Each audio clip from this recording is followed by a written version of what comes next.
What is your position on future oil and gas development in Erie? Emily, you get us started. My civic engagement began around oil and gas development near my home when we moved to Erie. I recognized a regulatory gap there and stepped into that gap and advocated for the passage of Senate Bill 181 at the Capitol. And once that was signed into law, I engaged with neighbors and town staff and local elected officials as we redrafted our Article 12, which is our town's oil and gas regulations, ensuring that we applied the strictest regulations we could in order to protect our neighborhoods and our residents. It's important to me that we are electing officials who will enforce those regulations that we wrote, and I will enforce them. I don't subscribe to sacrificial populations. I don't think that it's necessary for us to threaten the health and safety of our residents in order to meet our energy goals. I think we can do that without neighborhood drilling. The playing field over the last 2 or 4 years has certainly changed with Senate Bill 181 and changes to our own code for reverse setbacks.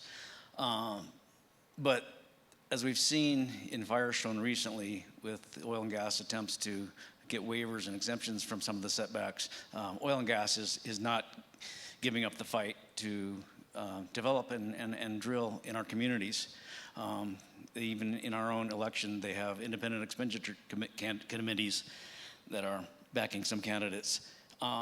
So the town needs to remain strong in support of health and safety and not approve any exemptions or waivers to the existing regulations, and to not rezone to heavy industry zoning areas which would allow drilling. Thank you.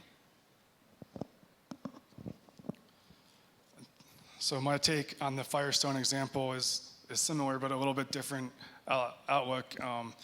Oil and gas had a proposal there, but Senate Bill 181 effectively regulates oil and gas at the state level. So that proposal was shot down before it even got to the Firestone town government. So the position for an Erie government, I think Senate Bill 181 effectively bans it in Erie. There's also UDC rules and requirements that need to be followed, and again, make it very difficult for any new drilling to come into Erie. So I promise, just like every regular person, I don't want rigs in anyone's backyard, literally. You would never put residents' health or business health or safety or quality of life at risk ever. That's obvious. When I first moved here, yeah, it was a pretty big issue 6 years ago, but now with all these changes, I just don't think it's a primary concern because it's effectively been banned. I think it might be an issue for, maybe extreme opinions or activists, but we already have that on the board, and I think there's so much more to Erie to talk about and to worry about. Thank you. If only we had more than 60 seconds. So first of all, I want to give credit where credit's due. I think the regulatory changes that have happened over the past few years are not partisan. Nobody wants oil and gas in their backyard. That's just common sense. I think that it's very unlikely there would be any more developments. There hasn't been for several years. And just to point out, the oil and gas operation near Collier's Hill is actually unincorporated Weld County, for anybody who didn't know that. I wasn't going to mention this, but since it came up, IECs, they operate without any knowledge of the candidates. And so if anybody has knowledge about who they are, then they've been speaking to them, and that's illegal. It's protected by the First Amendment. It's their freedom of speech, so I'll leave it at that. I also want to say that there's a lot of people in the town who work for the oil and gas industry. These are our neighbors, and they're good people. They shouldn't be demonized or treated like they're, just bad people, right? They're just trying to make an honest living like anybody else, and, they're a contributing part of our town. Thank you. Hi. So as mayor, my primary responsibility will be the health, safety, and welfare of the public. A couple years ago, I've been living in the Kenosha Farm neighborhood. A couple years ago, there was some drilling and fracking on just next to County Line Road in the summer. And at nighttime, it was not loud, but it was annoying, and I had to keep my windows closed all summer. And I like to sleep under the stars personally, so that to me was horrible, and I hated it. And so I get the problem. However, first I want to tell you, I have no ties for or against oil and gas, in part because as mayor, I need to come to the table with an unbiased position. I cannot bring an activist platform or even my hatred of it to the table because we need to be, first, communicating with heavy industry to give Erie the best negotiating position. Second, and following legal processes so that we don't get sued. And reviewing any development application, whether it's heavy industry, manufacturing, or anything else, based on the merits of the application and not personal bias. Thank you. So I'm going to use my minute to give you the facts on what happened in the Firestone, because I got this from their Board of Trustees.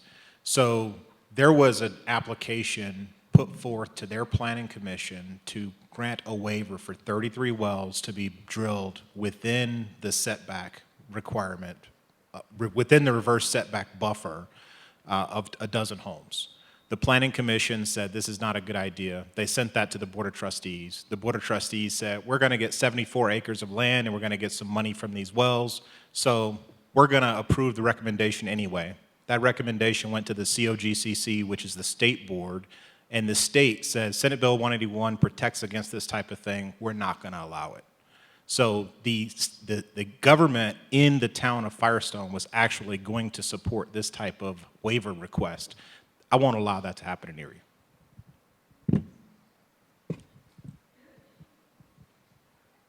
I have been working for the last 6 years to make sure that we bring an end to oil and gas exploration in Erie.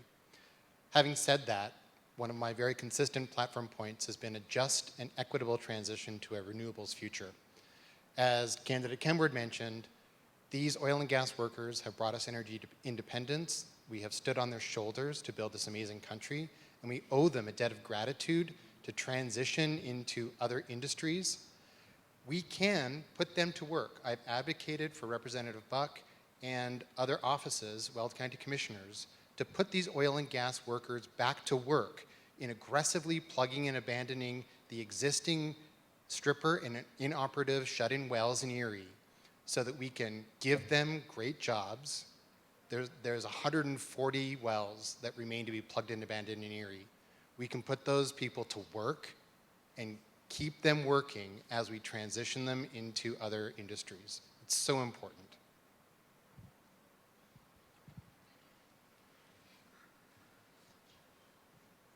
So as a trustee, your number one job is public health and safety.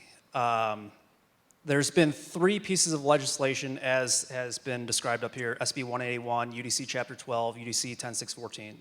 Personally, I voted in favor for 10614 because that came around where staff presented something to the Planning Commission.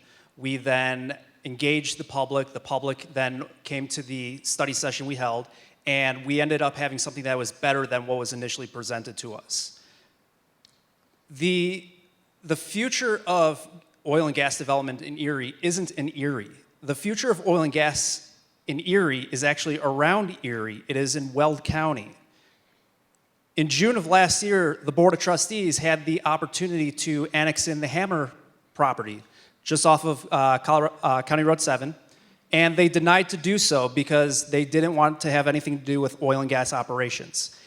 We have to actually have them within our purview and our jurisdictional boundaries to actually have any say over there. So this is about working with Weld County to resolve the issue for our residents when we have no purview on this.